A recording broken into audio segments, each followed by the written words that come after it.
When the Lord restored the fortunes of Zion, we were like those who dreamed.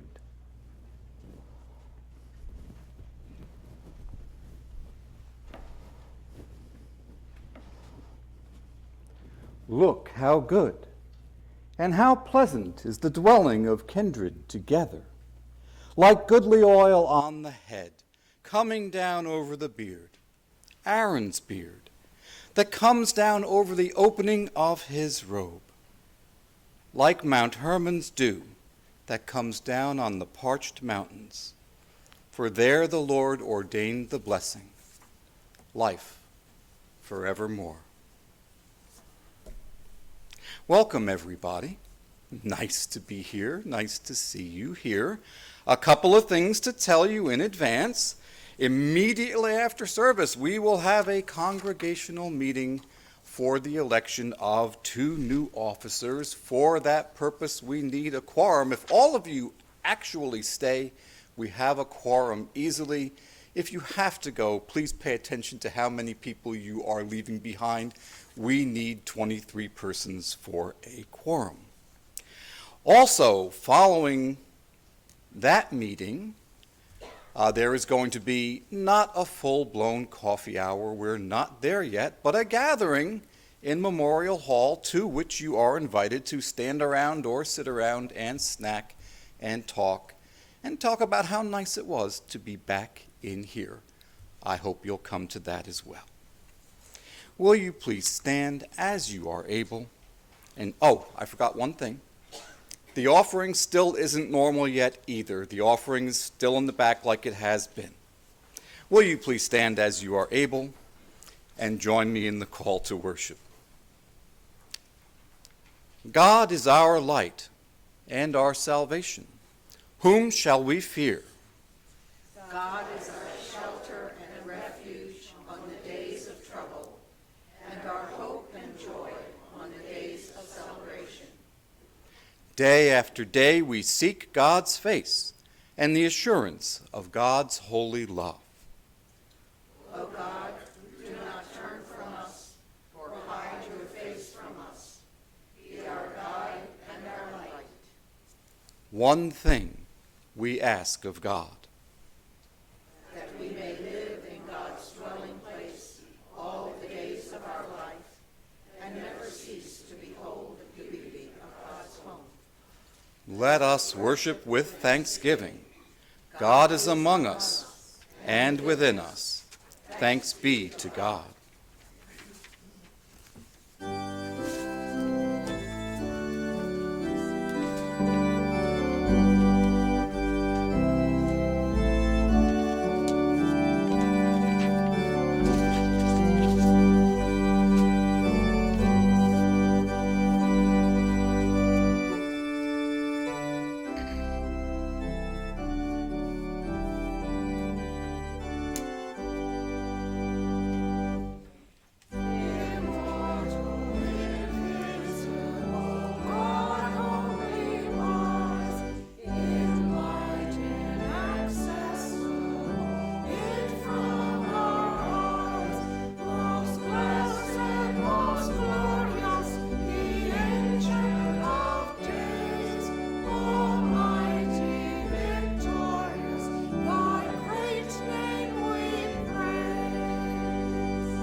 Please be seated. Let us pray. Gracious, loving God, throughout our alienation from this place, our time apart, you spoke to us of life, of community, challenging us to dig deeper and to aspire higher, to love as you love and to heal as you healed. Today, in this place we call holy, inspire us to take the fullness of our hearts into a world too full of broken places and pain. Fill us with your joy to share in every place, we pray. Amen. Too often we put our trust in worldly things, in human promises, then find ourselves unsatisfied, disillusioned, uprooted. Let us confess our sins before God and our neighbor. Lord Jesus Christ, we call you Lord, yet it is too easy for us to worship other things, other activities, other relationships, other gods.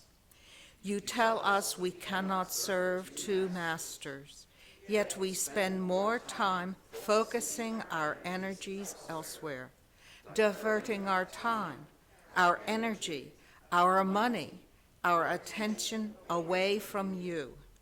Forgive us, gracious Savior, when our hearts are led astray, when we serve other gods and worship them. We turn away from our distractions and sin. Strengthen us to set faces toward, to take up a cross and follow you. We pray this counting on your grace. Amen. Friends, if anyone is in Christ, that person is a new creation. Behold, the old life has gone. A new life has begun. Know that you are forgiven and be at peace. Thanks be to God.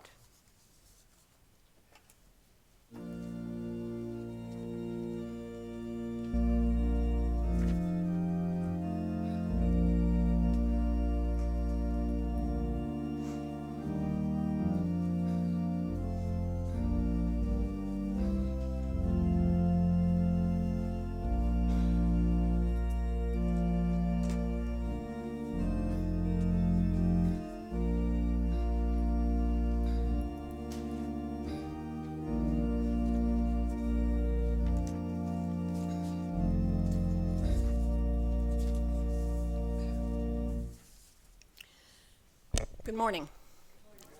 Before I do the prayer of illumination and our Old Testament reading, I have been given a task on this first Sunday back in the sanctuary. Lori and Jim Hartzig, who you know do our newsletter lovingly every month, cannot be here today because on Tuesday, Jim is finally going to have his knee replacement surgery, so they're quarantining. So I am going to be Jim Hartzig, or Lori Hartzig. They've asked me to take some photos. I'll be discreet after I leave up here, but I've been given permission. Thank you. So I don't know whether you want to stand or sit or do both, but I'm here to take some photos.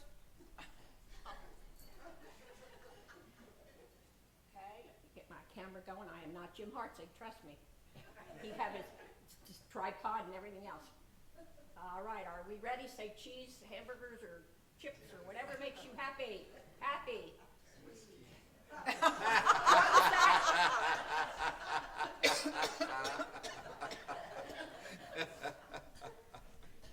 I can't trust this group.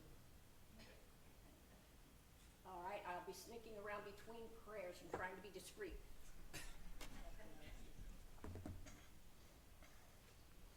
Okay, too many tasks up here. All right, let us pray.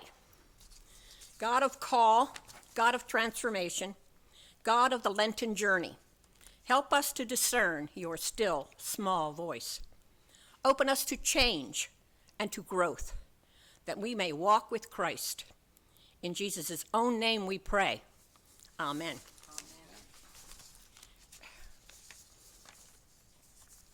Our Old Testament reading today is from the book of Genesis, chapter 15, verses 1 through 12 and 17 to 18. After these things, the word of the Lord came to Abram in a vision. Do not be afraid, Abram, I am your shield. Your reward shall be very great.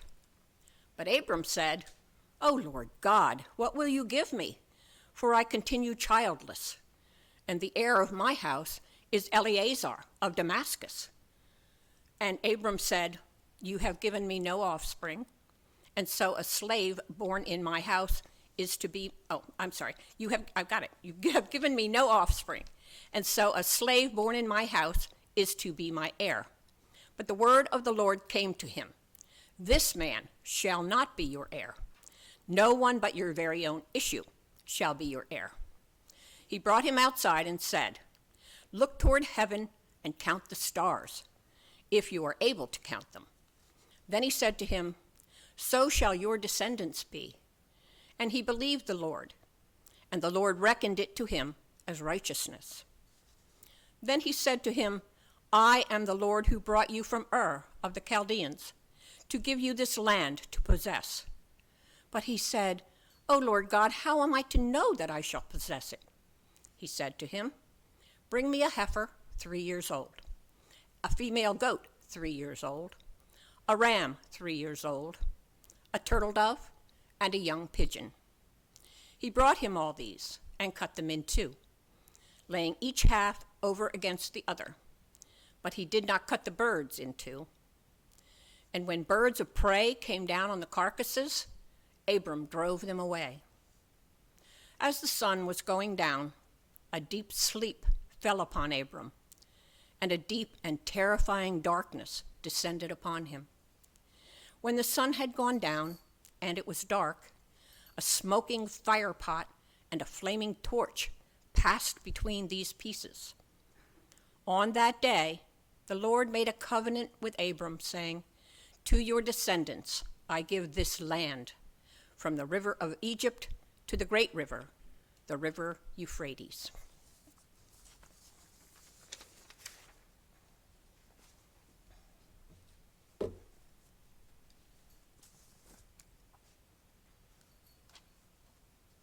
Our gospel lesson this morning is from the book of Luke, chapter 13, verses 31 through 35.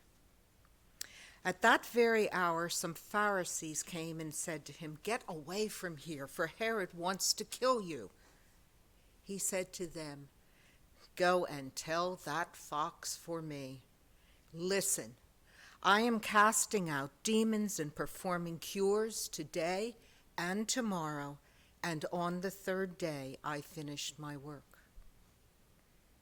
Yet today, tomorrow, and the next day I must be on my way, because it is impossible for a prophet to be killed outside of Jerusalem.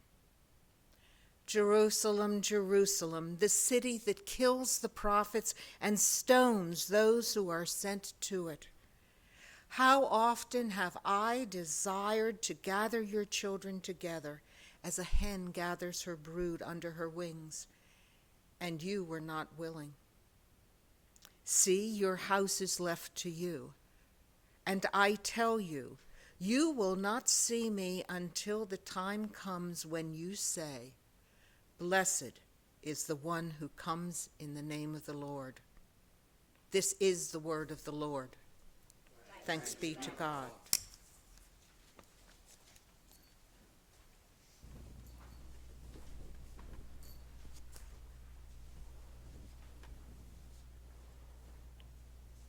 So, a thin place. Imagine being Abraham, under all those stars, hanging down so close they feel like you can touch them, and a voice speaking directly to him that happens also to be God. Are you familiar with the concept of thin place? It's from Celtic theology.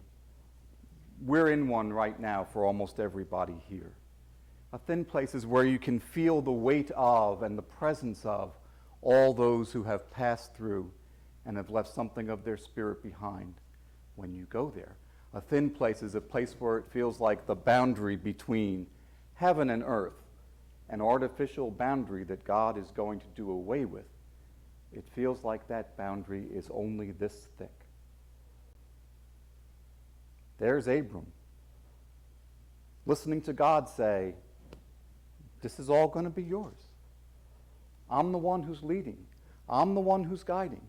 All you've got to do is do as I say, and everything will be fine. You're going to have so many descendants. They'll populate the earth. They'll do my will." Imagine being Abram in that thin place. Then come forward to Jesus. Speaking of thin places, what is the ultimate thin place for adherents of the Hebrew religion, and very much so also for we Christians? What's the single greatest pilgrimage site on the face of the earth for Christians? Jerusalem. Jerusalem, Jerusalem, but Jerusalem, says Jesus, that place that kills the prophets. And he looks out over it, and he says, wouldn't I have been so very happy just to take you under my wings and draw you close? Talk about a thin place. Covered by God, in the place where you worship, in the place where you live, in the place that is the heart of the universe in both Hebrew theology and actually our Christian theology, Jerusalem. The place where heaven and earth will unite at the end of what we call time, and at the restoration of what God calls the garden. And then Jesus says those words. I don't know who all translates and understands this like I do, but then he says those words, see, your house is left to you. I think those are the most terrifying words in the New Testament. He says, God and I, we're pulling out. You're on your own. You're going to need, what? Long last. As we've said so many times before, at long last, you're going to need to repent.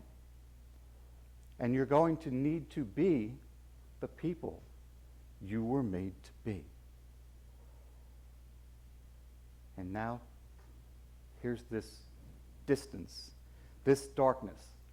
Think of Abraham in that terrifying darkness. Think of James and John and Peter. I've got them in the wrong order canonically, but think of Jesus' three closest associates up there on the mountain a few weeks ago, out there in Gethsemane a few weeks from now, who can't bear it, who have sleep come over them because they can't live in this moment of God present, not just thin, but present. Jesus says, that's going to be gone for a while. And then he talks in these sentences about completion and about 3 days. And what he's saying is it's not permanent. Because God makes these covenants all the time. The one he made with Abram, the one you listen to, where he walks through the animals, that's God walking through the smoking pot and the flaming torch, in case you weren't thinking of Exodus. Because Genesis tells us about Exodus before it ever happens. That's God walking through there and making these promises. And God doesn't say to Abram, now you. God makes some of those one-sided promises in our Bible, and some that he expects the other party to also swear to. And that's swearing on your life, by the way. That's the Hebrew oath formula. May thus and so happen to me if I fail in what I've promised. Animals cut in two. They're very, very dead. Anyway, Jesus has this to say about Jerusalem. That God's love is not what failed. That human love is what failed. Humans are the ones drawing this curtain across this relationship, thickening the space between God and human beings. It's human beings doing that. It's not God's will whatsoever. For God, it isn't even meant to be a thin place. It's an entirely permeable place where he walks in the garden with us and talks about how the trees are looking and, oh, the daffodils are coming up. This is great. That's heaven and earth reunited for us, once united in the way God made them before human will established that little barrier that becomes not a thin place, but a thick place. And our human will and our human desire and our human longing and our human love are what thin it out.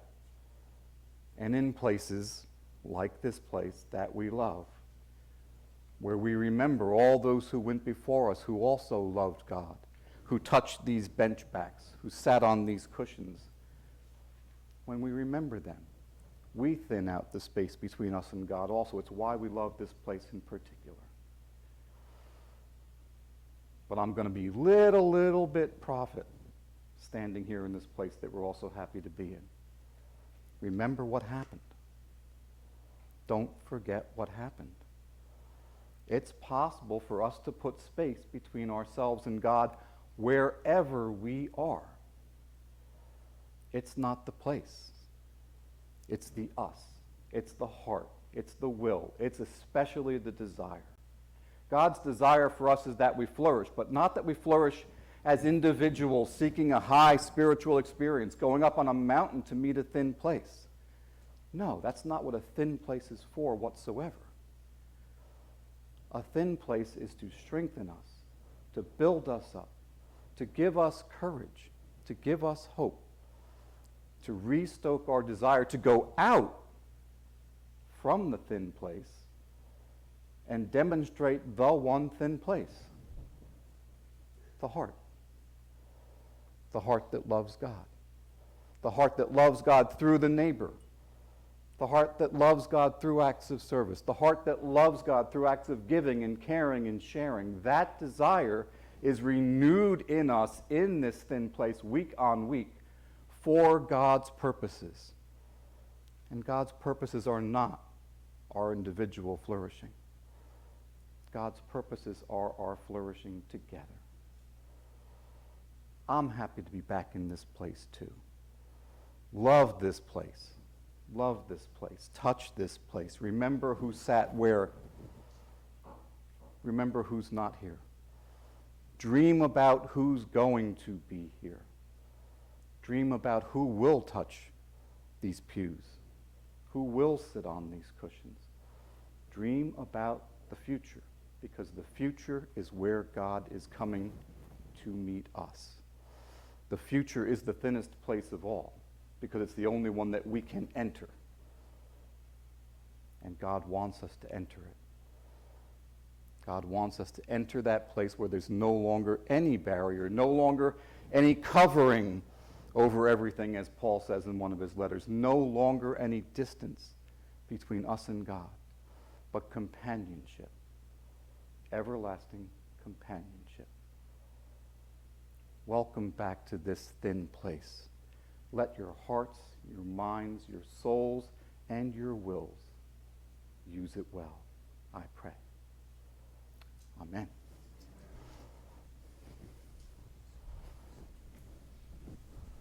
Will you please stand as you're able and join me in our very brief affirmation of faith?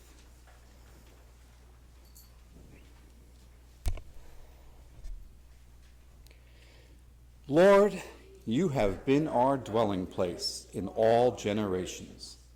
Before the mountains were brought forth, or ever you had formed the earth and the world, from everlasting to everlasting, you are God. Amen. Please be seated. And we will come to our time of concerns and joys. And Don and Bob, are we going to attempt microphone carrying, or you are? Okay, if you have one, Don will come to you. I do want to name one first, and it is a cause of great sorrow that we have been expecting for a while. Carol Cratch reached out to me. Sorry. Dave Cratch died at home on Thursday. Carol and Kurt and Kim were all there with him. He went very peacefully. Hospice was very good to all of them, but Dave is gone. And the Cratch family thanks you for all the cards that you have sent, for all the prayers that you have prayed, for all the kindness you have given. And they assure me they have very good support. They're in a very good place. But by all means, do reach out to them with your condolences, and thank you. Any other prayers?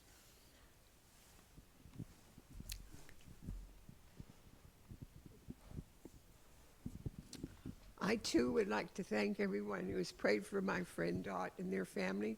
She passed this week, and Jill called me one morning, and she said, this is a call I didn't want to make, but she went peacefully, and she would not have wanted to suffer. So thank you all, and continue prayers for their family. Thank you, Elsie. Don Marie had a hand up.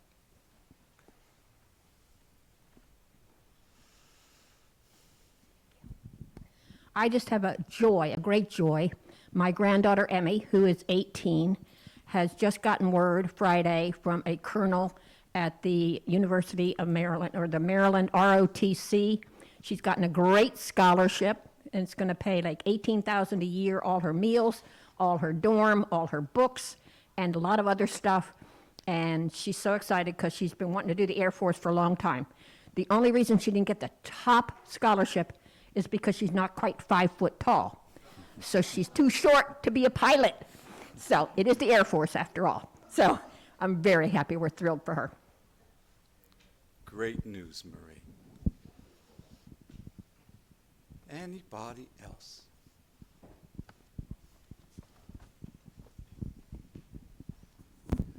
A friend of mine's son, Jack Tyler, is in the Air Force and has just been deployed to Germany, and he doesn't think that he's going to be there more than a few days before he's sent elsewhere.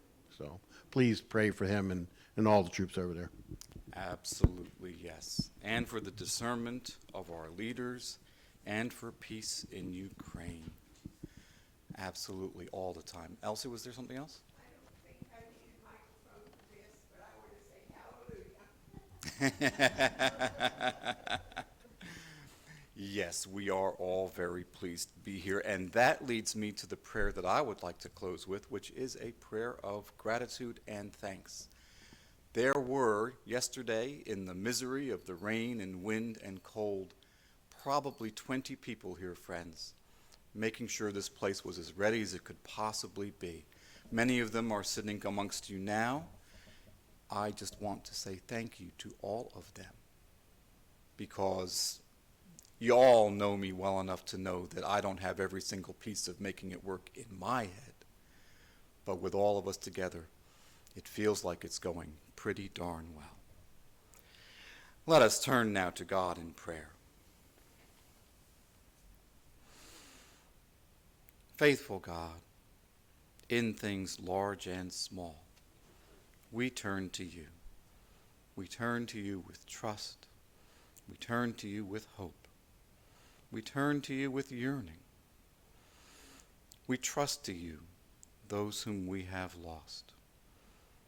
We trust to you those in danger in Ukraine, elsewhere in the world.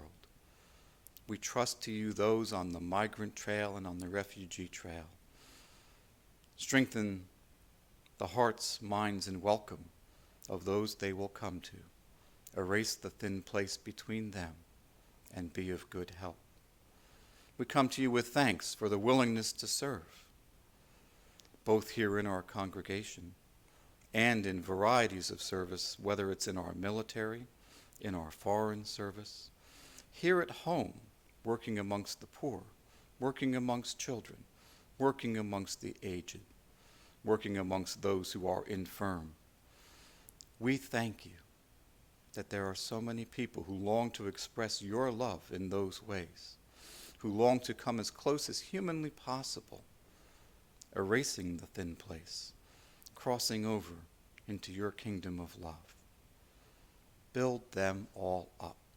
Give them the strength to do that work, and give us the strength to do that work, to be built up just by being here, and then to take and use what you have given us for the sake of your children everywhere. Be with us, we pray, in the name of your Son, Jesus Christ, who taught us his more perfect prayer. Our Father, who art in heaven, hallowed be thy name. Thy kingdom come, and thy will be done, on earth as it is in heaven.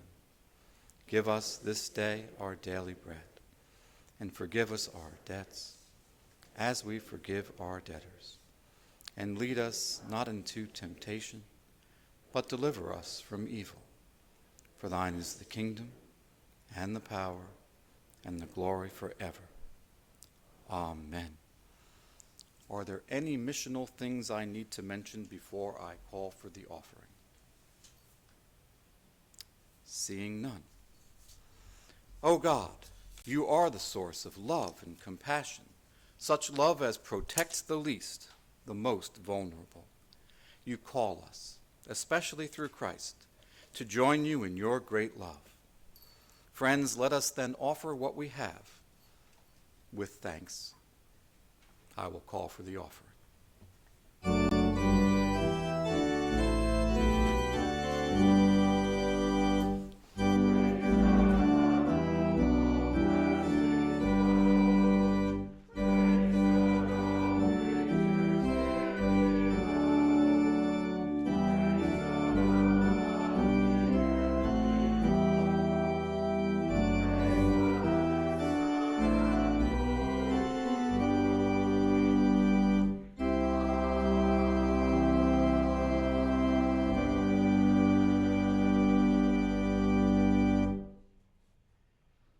Generous God, you have inspired us to build alongside you the kingdom of love. Take these, our gifts, and use them for the upbuilding of our sisters and brothers in every place in your world. We pray in the name of your Son, our Savior, Jesus Christ. Amen.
Sisters and brothers, let us claim the freedom Christ gives us by his self-giving on the cross.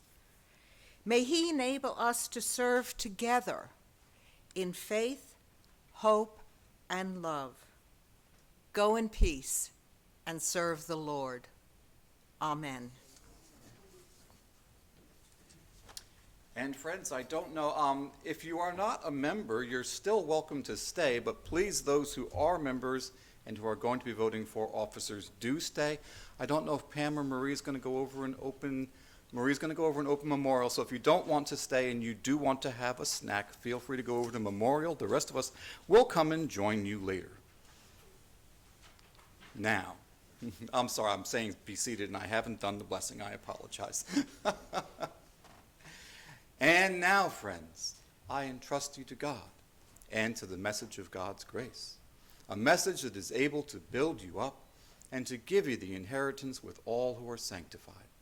Now may the grace of our Lord and Savior Jesus Christ, the love of God, and the fellowship of the Holy Spirit be with you and remain with you this day and every day. Amen.